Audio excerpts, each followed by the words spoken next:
बिस्मिल्लाहिर्रहमानिर्रहीम। अस्सलाम वालेकुम नाज़रीन, आप यूट्यूब चैनल देख रहे हैं। मैं इमरान ख़ान हूँ। कुछ आम ख़बरें हैं, लेकिन उससे पहले मैं आपको ये बताऊँ कि गुज़िश्ता रात इमरान ख़ान साहब ने अपने कारकुनों से ख़िताब किया। जब वो कारकुनों से ख़िताब कर रहे थे, जो मनाज़िर हमने देखे पाकिस्तान के बहुत सारे शहरों के अंदर बैक वक्त इमरान ख़ान साहब को सुनने वाले मौजूद थे। यानी लाहौर में, कराची में, मुल्तान में, दादू में, फैसलाबाद में, रावलपिंडी में, विहाड़ी में, सरगोदा में, डीजी खान में, बहावलपुर में, गुजरावाला, उकाड़ा, हैदराबाद और खैबर पख्तूनख्वा के बहुत सारे शहरों में लोग बैक वक्त इमरान ख़ान साहब को सुन रहे थे। एक्चुअली पाकिस्तान तहरीक-ए-इंसाफ ने बड़ी स्क्रीन्स लगाई थी। इमरान ख़ान साहब ने वहाँ पे अपने कारकुनों से ख़िताब किया। कारकुनों की बहुत बड़ी तादाद हर शहर में मौजूद थी। अब ये एक अजीबोगरीब सूरत हाल है। लीडर्स को जलसे करने के लिए शहर शहर जाना पड़ता है, हलकों में जाना पड़ता है, हर जगह पे जाकर जलसे करने पड़ते हैं। लेकिन पाकिस्तान तहरीक-ए-इंसाफ को ये अजीबोगरीब सहूलत हासिल हो गई है कि इमरान ख़ान साहब अपने घर से बैठकर जलसा करते हैं और एक ही वक्त में पाकिस्तान के मुख्तलिफ़ शहरों में बैक वक्त दर्जनों जलसे होना शुरू हो जाते हैं। लोग वहाँ पे स्क्रीनें लगा के इमरान ख़ान साहब के जलसों को सुनते हैं। अब मरीम नवाज़ साहिबा प्रैक्टिकली पहुँची वकला के कन्वेंशन में, तो इतनी शर्मिंदगी वाली तस्वीर और वीडियोज़ वहाँ से शेयर हुई कि उसके बाद हालात जो हैं वो अजीबोगरीब बन गए। फिर नकल करने की एक आदत है इमरान ख़ान साहब, क्योंकि रोज़ाना अपने कारकुनों के साथ अफ्तारी कर रहे हैं और वो अपने कारकुनों को बुलाते हैं, उनके साथ बैठते हैं और बैठ के उनके साथ अफ्तारी करते हैं। अब वहाँ से उनकी वीडियो वायरल हो रही हैं, क्योंकि लोग अपने अपने मोबाइल फ़ोन भी ले आते हैं, वो वहाँ पे इमरान ख़ान साहब के साथ वीडियोज़ बनाते रहते हैं। तो वीडियोज़ वायरल हो रही हैं। कभी इमरान ख़ान साहब लोगों को कह रहे हैं कि रोज़ा खोल लो, अफ्तारी का टाइम हो गया, कभी दुआ करवा रहे हैं, कभी बच्चे आके उनको गले मिल रहे हैं। तो वो ये जो विजुअल्स हम देखते हैं, ये बता रहे हैं कि इमरान ख़ान साहब एक बिल्कुल नॉर्मल आदमी की तरह बिहेव करते हैं। यानी ज़मान पार्क के अंदर एक मीटिंग करनी थी पार्टी की और एक शामियाना लगाया गया। तो सोफ़े तो आपको पता है बहुत महंगे होते हैं और बार बार मीटिंग करनी पड़ेगी, तो बार बार तो आप सामान नहीं मंगवा सकते बाहर से। और बाहर से जो आप सोफ़े मंगवा रहे हैं, उनके अंदर अगर कोई डिवाइस फिट कर देता है तो सिक्योरिटी का भी इशू हो जाएगा। और अपने ज़ाती सोफ़े अगर आप लेते हैं तो वो महंगे हैं, तो बाज़ार से चारपाइयाँ मंगवा ली बहुत सारी, और वो चारपाइयाँ रख के वहाँ पर इमरान ख़ान साहब ने मीटिंग की है अपने सीनियर लोगों से। हमने ऐसा होता हुआ नहीं देखा, ना नवाज शरीफ को ऐसा करता हुआ देखा, ना एस्टेब्लिशमेंट की किसी और पार्टी को ऐसा करता हुआ देखा। ये बिल्कुल एक अवामी सतह की पार्टी बन के उभरी है पाकिस्तान तहरीक-ए-इंसाफ। जिन्होंने भी पाकिस्तान तहरीक-ए-इंसाफ को सफ़ा हस्ती से मिटाने की कोशिश की, वो पाकिस्तान तहरीक-ए-इंसाफ को वहाँ ले गए। और अल्लाह रब्बुल इज़्ज़त है, उसका फ़ैसला अलग होता है। इज़्ज़त देने वाली तो अल्लाह ताला की ज़ात है। तो अल्लाह ताला ने पाकिस्तान तहरीक-ए-इंसाफ को इन सारे हालात के नतीजे में एक ऐसी ताकतवर जमात बना दिया है, एक ऐसी मुख्तलिफ जमात बना दिया है जिसे आम लोग अपनी जमात अब क्लेम कर रहे हैं। इस तरह के मनाजिर देखने के बाद मरीम नवाज़ साहिबा नकल करने की कोशिश करती हैं। उन्होंने आज फ्रूट चाट के अंदर जो है वो चमचा फेर के एक वीडियो वायरल की कि वो फ्रूट चाट बना रही हैं और डालना चाह रही हैं बाउल्स के अंदर। तो मुझे लगता है कि वहाँ पे एक तो मरीम औरंगज़ेब साहिबा थी, एक उनकी वालदा थी, एक मसाला डाल रही थी और दूसरी शायद अनार उसके अंदर डाल रही थी। तो मरीम नवाज़ साहिबा ने फ्रूट चाट की वीडियो वायरल की है। मुझे लगता है कि वो एक्चुअली अब बूट चाट की वीडियो जो है वो वायरल उनको करनी चाहिए और बताना चाहिए कि कैसे बूट चाट कर इन लोगों ने इक़्तिदार हासिल किया 2022 में। यानी जो कुछ मार्च और अप्रैल 2022 में हुआ वो फ्रूट चाट का नतीजा नहीं था, वो बूट चाट का नतीजा था। बूट चाट की वीडियो अगर वायरल करेंगे तो ज़्यादा क्लैरिटी आएगी, ज़्यादा वायरल होगी, ज़्यादा लोग उसको समझेंगे। क्योंकि हकीकत के करीब तर जो चीज़ होती है लोग उसी को फॉलो करते हैं, उसी को शेयर करते हैं। इमरान खान साहब को इतने लोग क्यों सुनते हैं? और इमरान खान साहब जब सोशल मीडिया पे बात करते हैं तो लाखों लोग क्यों सुन रहे होते हैं? लोग उनके करीब इतना ज़्यादा क्यों आते हैं? वो ऑनलाइन खिताब करते हैं और शहरों के अंदर लोग जलसे बना देते हैं, दर्जनों शहरों में। ये क्यों होता है? क्योंकि वो जो कर रहे हैं वो नेचुरल है, वो वैसे ही है जैसा वो कर रहे हैं। इसी तरह आपका जो नेचर है, जो आपका एक नेचुरल स्टाइल है, वो बूट चाट का है, फ्रूट चाट का नहीं है। लिहाजा बूट चाट वाली वीडियो अगर आ जाए तो वो ज़्यादा बेहतर है। दूसरी जानिब राजा रियाज साहब जो हैं वो बहुत पशेमान हैं, बहुत परेशान हैं। उनका ये कहना है कि उनको अब पहचाना ही नहीं जा रहा, ना उनको साद रफ़ीक पहचान रहे हैं, ना राना तनवीर पहचान रहे हैं। PMLN के लोग, पीपल्स पार्टी के लोग राजा रियाज को अब पहचानते ही नहीं हैं। जो उनको माजी में कहा करते थे कि इमरान खान के को हटाने के ऊपर जो आपने मदद की है, आप सुनहरी अल्फाज में आपको हमेशा याद रखा जाएगा, वो कहते हैं हमें पहचानते ही नहीं, हमसे मिलते ही नहीं है। मुझे तो लगता है कि राजा रियाज का टिकट भी अब ख़तरे में है। और राजा रियाज को शायद अब मुंह नहीं लगाया जा रहा उन जमातों की जानिब से जिनके साथ मिलकर उन्होंने रजीम चेंज ऑपरेशन किया था। तो बड़े बदमज़ा हुए राजा साहब। तो राजा साहब, आपको ये लोग पहचाने या ना पहचाने, यानी पीडीएम की जमातें, पीडीएम के लीडर्स या उनके सहूलतकार, ये आपको पहचाने या ना पहचाने, पाकिस्तान की आवाम ने आपको पहचान लिया है। और जब आप वोट मांगने आएंगे तो आवाम आपको बताएगी और अपनी पहचान आपको करवाएगी कि उन्होंने तो आपको पहचान लिया है, अब आवाम को पहचानने की आपकी बारी है। जब इलेक्शन होगा तो आपको आइडिया हो जाएगा कि आवाम अब आपके बारे में क्या सोचती है। इमरान खान साहब ने खिताब करते हुए क्या कहा? उन्होंने कहा कि हुकूमती वज़रा पे और रहनुमाओं पे उन्होंने तनकीद की। अदालती फैसले के बाद हुकूमती रहनुमाओं की धमकियां गैर आईनी हैं। पाकिस्तान से मार्शल लॉ के दिन चले गए हैं। ये मैंने आपको पहले ही बताया था कि मार्शल लॉ तब लगता है जब आलमी ताकतों को पाकिस्तान की ज़रूरत हो और उन्हें पाकिस्तान के अंदर कोई ऐसी कार्रवाइयाँ डालनी हो या पाकिस्तान के इर्द गिर्द जिसके लिए उन्हें यहाँ पे एक डिक्टेटर चाहिए हो। या मार्शल लॉ तब लगता है जब बहुत ज़्यादा पैसे खजाने के अंदर जमा हो गए हों।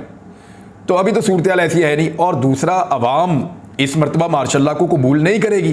तो ऐसी सूरत हाल में कोई भी अपनी इज्जत अफजाई करवाने के लिए मार्शल लॉ जैसा इकदाम उठाने की जुर्रत नहीं करेगा।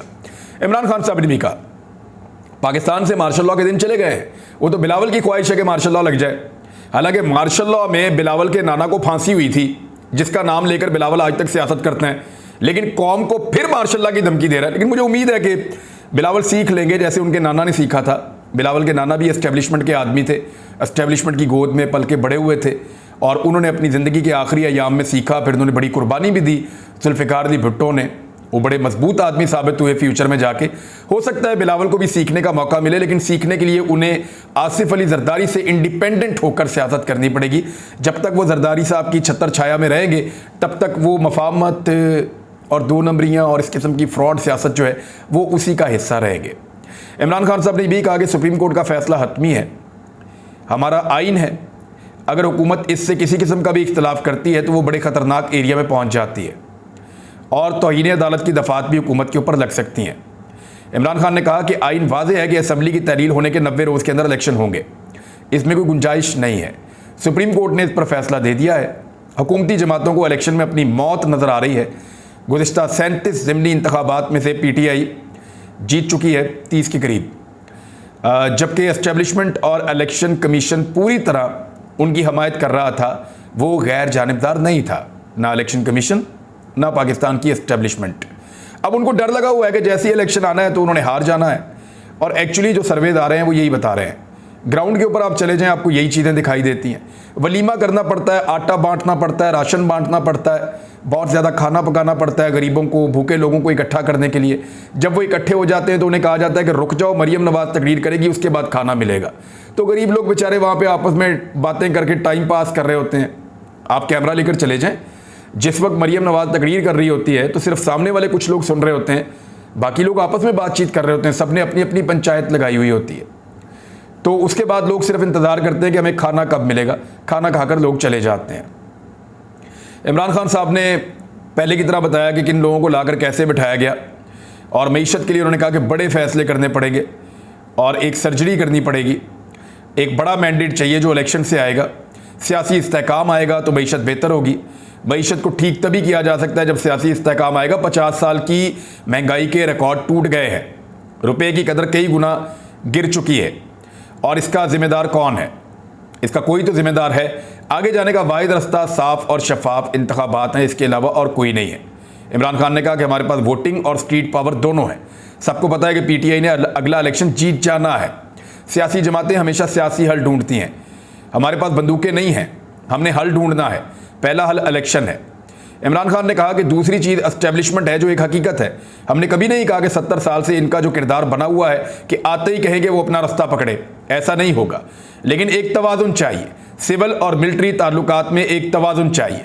एक मुंतखब हुकूमत अवामी मैंडेट लेकर आती है, इसकी जिम्मेदारी बन जाती है, लेकिन इसके बाद इख्तियार नहीं है और इख्तियार कहीं और है, तो फिर कोई भी इंतज़ामी निज़ाम नहीं चल सकता। यानी एस्टेब्लिशमेंट के पास सारे इख्तियारात हों और आपको सिर्फ जवाब देना पड़े पब्लिक को, तो फिर इस तरह तो काम नहीं चलता ना। इख्तियारात तो फिर उन्हीं के पास होने चाहिए जो वोट लेकर आते हैं, या एक तवाज़ुन कायम होना चाहिए जो इमरान खान साहब बात कर रहे हैं। फिर उन्होंने अपने ऊपर होने वाले हमलों पर बात किया, फिर ये कहा कि मेरे घर के ऊपर क्या हुआ, अगवा करने की कोशिश की गई, वर्कर्स को किस तरह जेलों में डाला गया, मुझे मीडिया पर बैन किया हुआ है, सोशल मीडिया पर एक क्रैकडाउन किया हुआ है। इसके बावजूद पाकिस्तान तहरीक-ए-इंसाफ के लोगों को पाकिस्तान तहरीक-ए-इंसाफ ने पुरअमन रहने का कहा हुआ है, क्योंकि हम इलेक्शन चाहते हैं, ये इमरान खान साहब का कहना था। जबकि एक और साजिश भी चल रही है और मेरी इत्तला के मुताबिक सुप्रीम कोर्ट के कुछ जजेस से कुछ करवाने की कोशिश की जा रही है और ये आज के दिन में भी मुमकिन है कि हो जाए। वज़ीर कानून ने, दीगर कुछ और लोगों ने शहबाज शरीफ साहब को आगाह किया है और जो इन्फॉर्मेशन आई है उसमें ये मुझे इतना पता चला है कि कुछ ना कुछ सुप्रीम कोर्ट ऑफ पाकिस्तान में खिचड़ी पकाई जा रही है और वहाँ से कुछ जजेस के ज़रिए से कोई कार्रवाई डलवाने की शहबाज शरीफ साहब कोशिश करेंगे। देखना यह है कि वो कोशिश कामयाब होती है या नहीं होती, क्योंकि अभी तक तो कामयाब नहीं हुई है। दूसरी जानिब पाकिस्तान तहरीक-ए-इंसाफ ने उन वज़रा की लिस्टें तैयार कर ली हैं जो उस इजलास में बैठे जिन्होंने सुप्रीम कोर्ट ऑफ पाकिस्तान का फैसला मुस्तरद करते हुए उसको मानने से इनकार किया और उसके ऊपर अमल दरामद ना करने का कहा। इन पे तौहीन अदालत लग सकती है अगर इन्होंने अमल दरामद ना किया तो।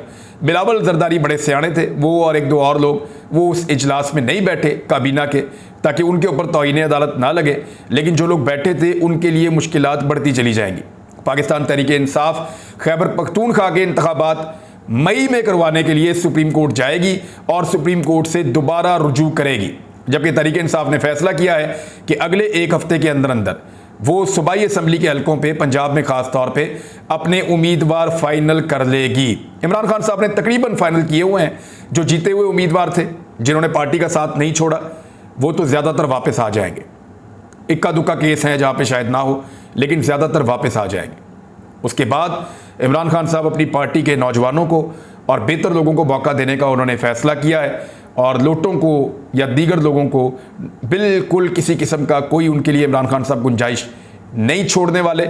जबकि मैंने आपको पहले भी बताया कि तहरीक-ए-इंसाफ का सुप्रीम कोर्ट का फैसला ना मानने वाले वज़रा के खिलाफ नाअहली का रेफरेंस भेजने का उन्होंने ऐलान किया है और उनके खिलाफ अब पाकिस्तान तहरीक-ए-इंसाफ रेफरेंस भेजेगी।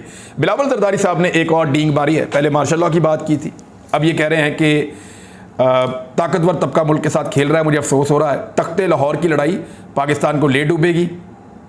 और बिलावल ने कहा कि ये तख्ते लाहौर की लड़ाई हो रही है, ये पाकिस्तान को ले डूबेगी।